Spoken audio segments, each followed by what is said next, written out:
विघ्नहर्ता श्री गणेश, श्री गणेश, श्री गणेश।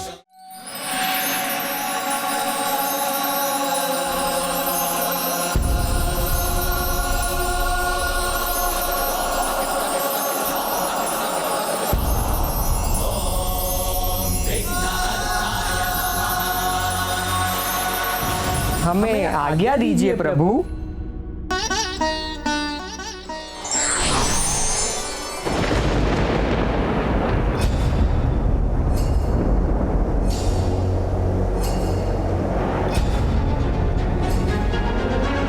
ज्ञात नहीं पार्वती की क्या प्रतिक्रिया होगी जब वो अपने पुत्र को इस नवीन शीश के साथ देखेगी।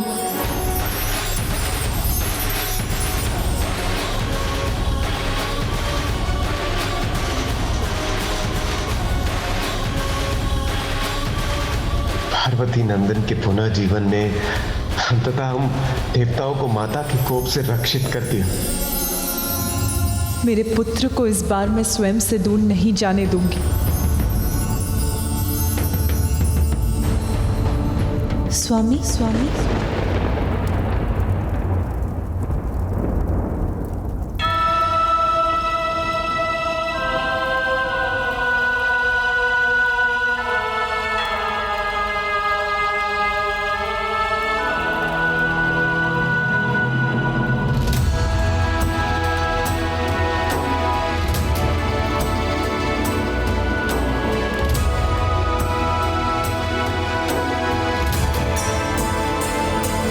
आशा करता हूं कि देवी पार्वती की पीड़ा समाप्त हो जाएगी।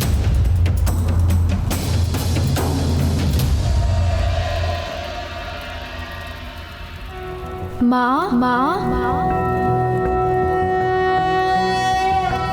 ओम नमस्ते गणपते, त्वमेव प्रत्यक्षं तत्त्वमसि, त्वमेव केवलं कर्तासि, त्वमेव केवलं धर्तासि, त्वमेव केवलं हर्तासि, त्वमेव सर्वं खल्विन्दं ब्रह्मासि।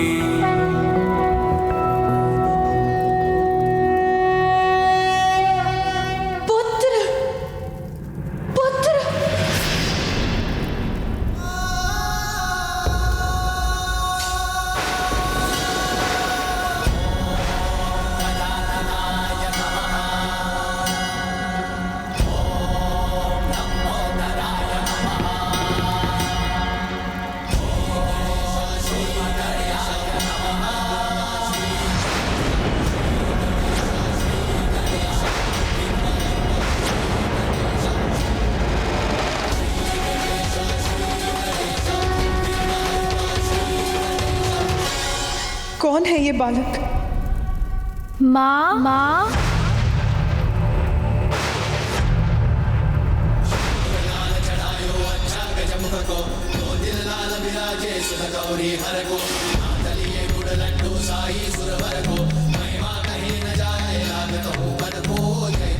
ये कौन विचित्र गजमुख बालक है जो मुझे माँ कहकर पुकार रहा है? ये तो मेरा पुत्र नहीं।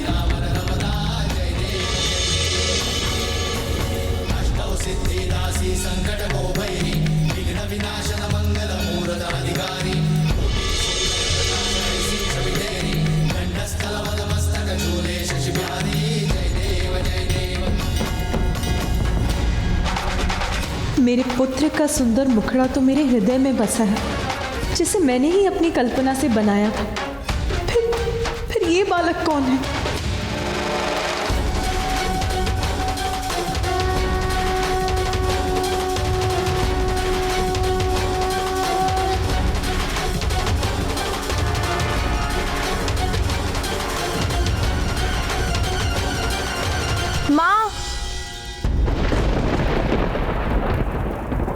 जिसकी आशंका थी वही हुआ। माता अपने पुत्र को इस रूप में स्वीकार नहीं कर पा रही हैं।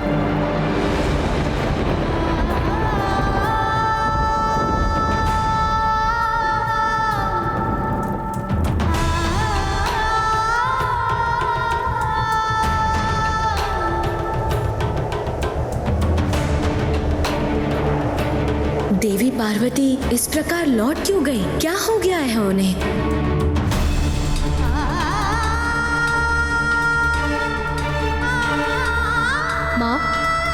आपकी सेवा करने, आपको सुख देने आया हूँ।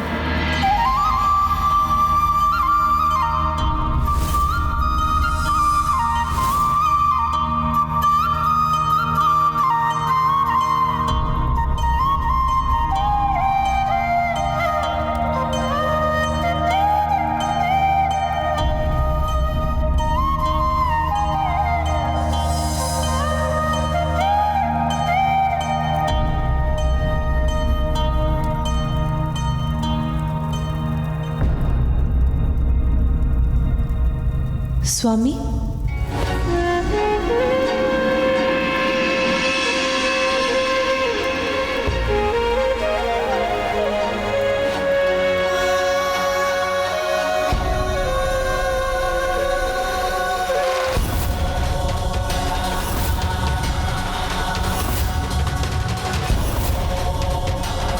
गजमुख, पार्वती पुत्र का नवीन शीश तो गजमुख है।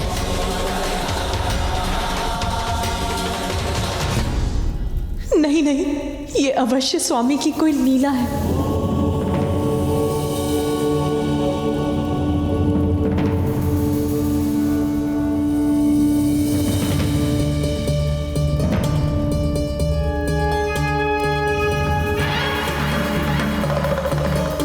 देवी पार्वती अपने पुत्र की पुरानी छवि के मोहवश अपने ही पुत्र को इस नवीन रूप में स्वीकार नहीं कर पा रही है,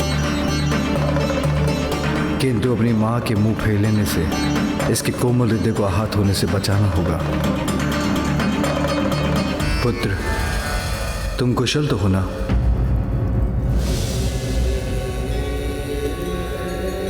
आप?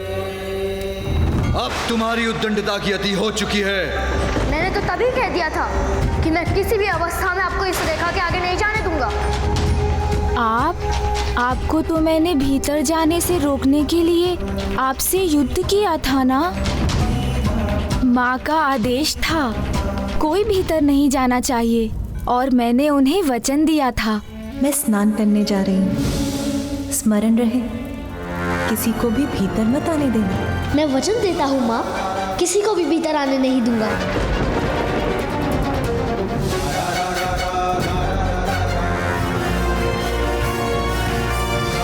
मैंने अपना वचन निभाया माँ। मैंने इन सभी को बहुत समझाया, किंतु ये तो अपने हठ पर अड़े थे। मैंने जो रेखा खींची थी उसे पार कर भीतर जाने के इन्होंने अनेकों प्रयास किए,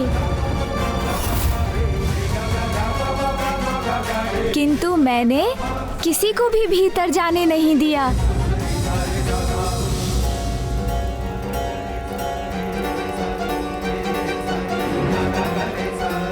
जब आपने मुझे कहा था कोई भीतर नहीं आना चाहिए, तो फिर कैसे जाने देता मैं इन्हें?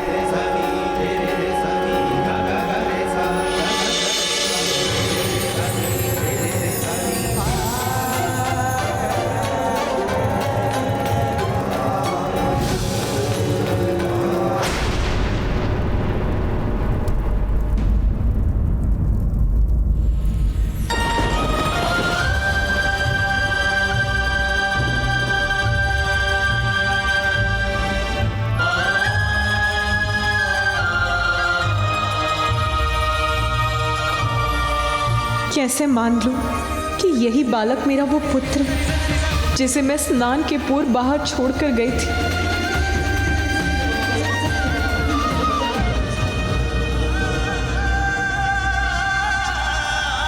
पुत्र, तुम जिनसे युद्ध कर रहे थे वो सभी तुम्हारे अपने ही थे, किंतु अहंकारवश तुम किसी को पहचान ही नहीं सके। मुझे देखकर मेरा उपहास कर रहे थे, किंतु तुम मेरा वास्तविक परिचय नहीं पा सके, नहीं देख सके। इस जगत के रोम रोम में व्याप्त हूं मैं। तुम्हारा पिता हूं, तुम्हारा पिता हूं, तुम्हारा पिता हूं, तुम्हारा पिता हूं, तुम्हारा पिता हूं।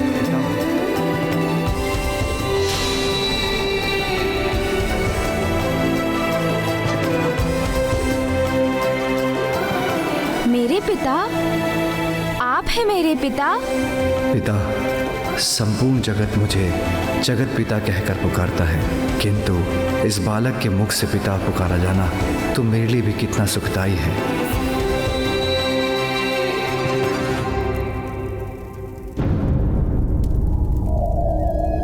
प्रणाम पिताश्री। आयुष्मान भव।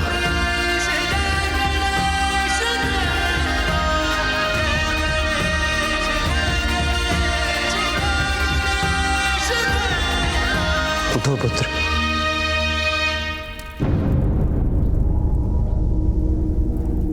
आप ही मेरे पिता हैं कि आपने मुझे तब क्यों नहीं बताया पिताश्री? पुत्र, तुमने मुझे कुछ कहने का अवसर दिया ही कहा। अपनी माँ के प्रति तुम्हारी भक्ति देखकर मैं बहुत प्रसन्न हूँ, किंतु मैं तुम्हारी माँ का बस बस बस। तब तो तुमने मुझे अनसुना कर मेरा अपमान किया। मेरा ही नहीं, संसार के रचयिता ब्रह्मदेव और जगत के पालनहार विष्णुदेव का भी अपमान किया।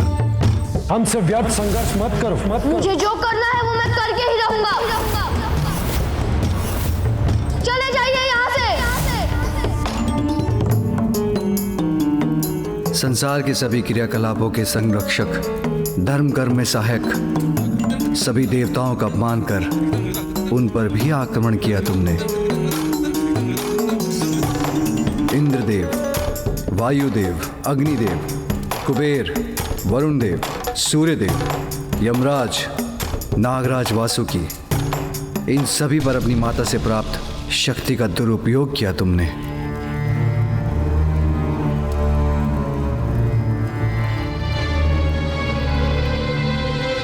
तुम्हारे अहंकार के कारण, यही कारण था पुत्र कि मैं तुम्हारा शीश तुम्हारे शरीर से विलग करने पर विवश हो गया।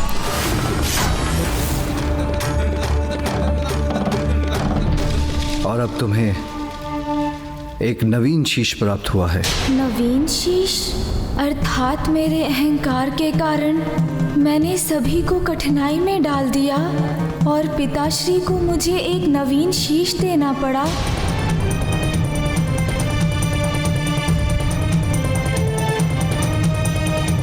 पिताश्री, मुझसे बहुत बड़ी भूल हुई। मुझे ऐसी उद्दंडता नहीं करनी चाहिए थी। उसके लिए मैं आप सभी से क्षमा मांगता हूँ। और पिताश्री, अहंकारवश आपका अपमान करने के लिए आपसे भी क्षमा याचना करता हूँ।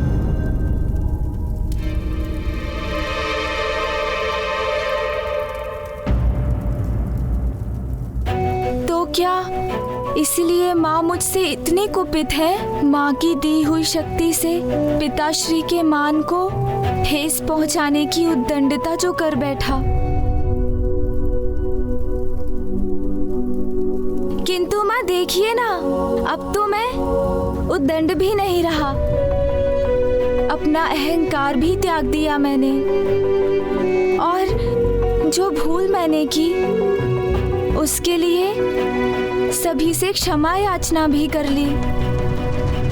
अब आप भी मुझे क्षमा।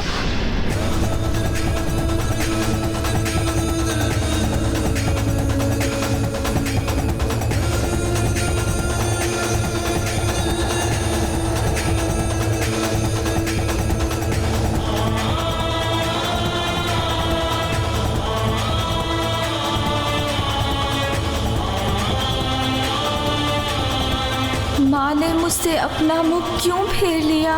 वो मुड़कर लौट क्यों रही है?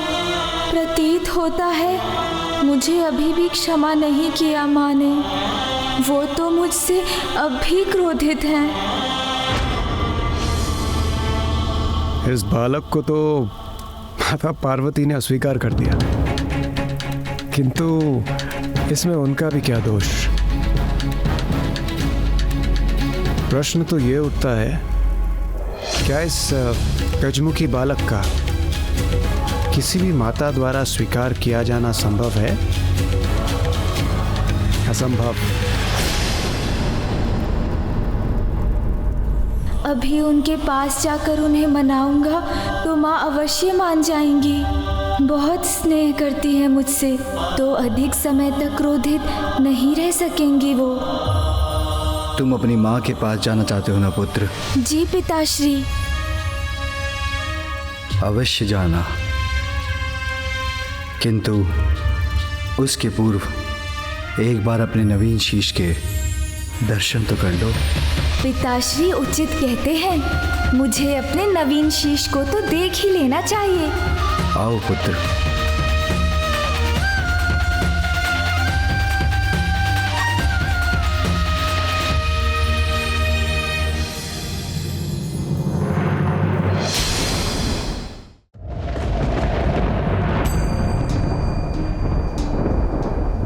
इस सरोवर के जल में अपना प्रतिबिंब देख लो।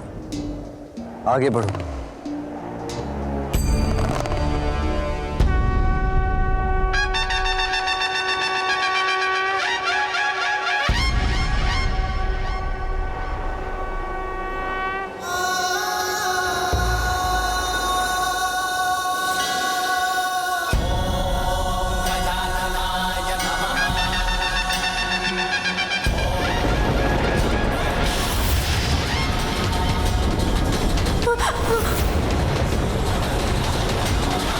ये क्या हो गया?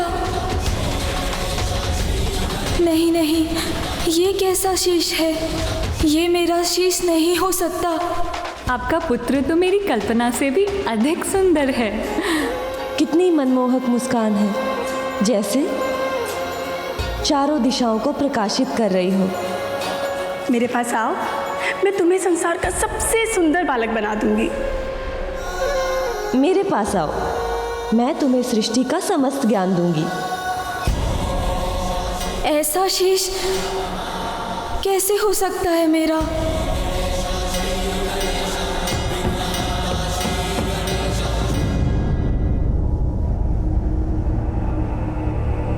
मेरा ये मुख पृष्ठ, मेरे ये बड़े बड़े कान और ये सूंड तो गज धारण करते हैं ना पिताश्री।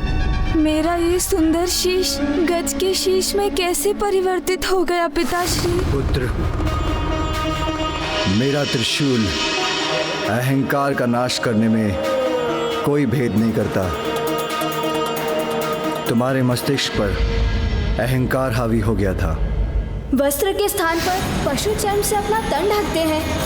रहने के लिए कोई घर नहीं, नाम पूछो तो कहते हैं सभी नाम मेरे हैं।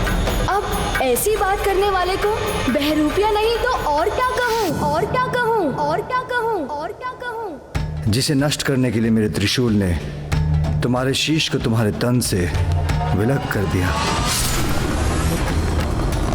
और जिसे मेरा त्रिशूल भस्म कर दे उसे पुनः नहीं जोड़ा जा सकता। किंतु तुम्हारी माँ ने तुम्हें पाने के लिए इतना त्याग किया था। इतनी कठोर तपस्या के बाद विष्णुदेव से वरदान प्राप्त कर तुम्हें जीवन दिया था। विष्णुदेव के वरदान की मर्यादा के लिए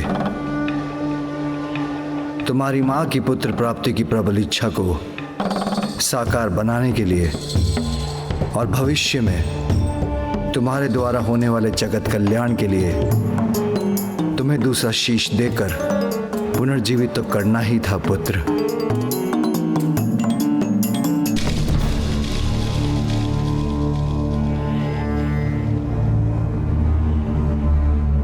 किंतु उसके लिए हमें गज शिशु का ही शीश प्राप्त हुआ।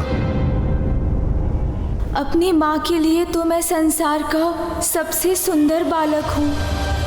ओह, समझ आया, मेरे इस नवीन रूप के कारण ही मुझसे दूर हो रही है माता। पिताश्री, माँ को तो मेरा वो पिछला रूप ही प्रिय है। अब मैं उनका सुंदर पुत्र नहीं रहा, इसीलिए वो मुझसे बात किए बिना, मेरा अभिवादन भी स्वीकार किए बिना, मुझे देखे बिना, कुछ कहे बिना ही लौट गई। नहीं पुत्र, माता के हृदय में संतान के प्रति आगाध स्नेह रहता है पुत्र। तुम्हारी माता भी अपने पुत्र से अपार प्रेम करती है, और तुम्हारे शीश में परिवर्तन होने के बाद भी तुम उनके वही पुत्र हो। विश्वास रखो, समय के साथ वो तुमसे पूर्व की अपेक्षा कहीं अधिक स्नेह करेंगी। वो तुम पर अपना संपूर्ण वात्सल्य उड़ेलेगी। अनंत काल तक तुम्हारा ये नवीन मुखी सदा के लिए उनके हृदय में वास करने वाला है पुत्र। और तुम भी अपने शीश के विषय में विचार करोगे तो तुम्हें ज्ञात हो जाएगा कि ये हर प्रकार से तुम्हारे पूर्व के शीश से कहीं उत्तम है।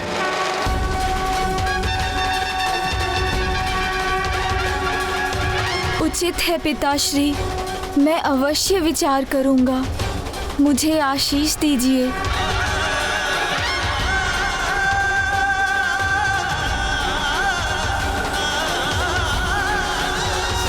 प्रणाम पिताश्री। आयुष्मान भवा। पिताश्री, यदि आपकी अनुमति हो तो मैं अब जाकर माँ से मिल लूं? अवश्य। जीवन समर्पित है तुझको माता, सांस सांस अर्पित है। अब मुझे अपनी माता को मनाना ही होगा।